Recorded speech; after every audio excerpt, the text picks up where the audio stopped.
عجر دوم دوم عجر دوم دوم عجر دوم دوم عجر دوم دوم يا خويا دوم دوم ابراهيم دوم دوم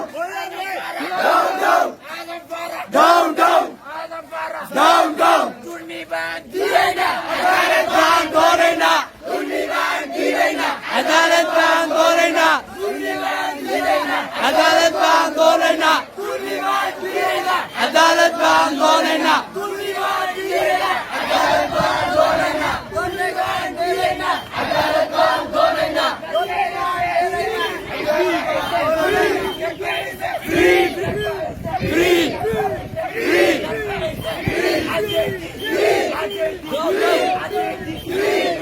Aku sabir. Jalan.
حقا ويمني waxaan soo baxnay saan walaaleen aan dareenkeen u muujino dareenka aan u qabno saan ugu muujino ayaan isku soo baxnay gobolka City saan ognahay dhibaatooyin badan baa ka jiro dadkii waxaas kugu biiray colaad iyo waxaas kugu biiray awaar iyo gaajaas kugu biirtay marka wax dawladda oo wax u qabanaysana ma jiro dadkan mas'uuliyiinta ka ahaa mas'uuliyiinta u ahaa inay wax uga qabtaan looga baahnaa waxba ugama qaban waxaana maalintii qiyaamaha waa wax la weydiinayo anu waxaan la hadlayaa Cagjar Ibrahim Cusmaan oo qoyana ah iyo waxaan kaloo la hadlayaa Aadan Faarax oo damir laawa oo xagga fadhiya maanta oo madaxweyne ku xigeenkii barwaaqo xisbiga barwaaqo oo meel fiican haysto oo dadkiisa iyo walaalihi ay ku dhimanayaan xagga ay haraad iyo gaajo ugu dhimanayaan oo maanta isagna kursi u fadhiyo waxaan leeyahay Cagjar iyo waxa kala iyo Aadan Faarax iyo Ibrahim Cusmaanba waxaan leeyahay dadka maanta xagga ku dhibaatoonayo waa dadkiini waa walaalihiini waa dhiigiini waa dadkii aan mas'uuliyiinta nii soo doortay ee xaggan geeyeen fadhiisiyay waxa loo baahnaa inaad garab siisiin si ay nii doorteen tanna waxaan leeyahay maalinta qiyaamaha waan ini weydiin dadka mas'uuliyadooda aad qaadeen mas'uuliyiin ka aydeen aad sidii mas'uulnimada looga baahnaa aad uga soo bixi weydeen waa mid uu Ilaahay nigala xisaabtami doono waan ini weydiin doonaa waxaan leeyahay oo nii diraya oo xagga niga dirayna annagoo dhalinyaradii marmaarsa oo gobolka City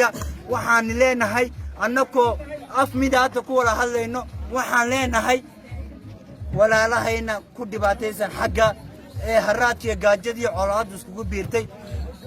gargaar loo geeyo alla garab qabto annaku imika kadibna fadhiisan mayno waan soo noqonnay waxaa soo noqotay barbaartii waa soo noqotay barbaartana waa la garanaya hadday soo kacdo sidii waxay samayn karta waa la garanayaa barbaartii waa soo noqotay cagjaro waxaan ku leenahay diyaar noqo haddaad toddobaadkan gudihiisa aad ka jawaabi weydiin dhibaatooyinka xagga waxaan tusaynaa haddeeta barbaartii inay soo noqotay wabillahi tawfiiq waan ka baxay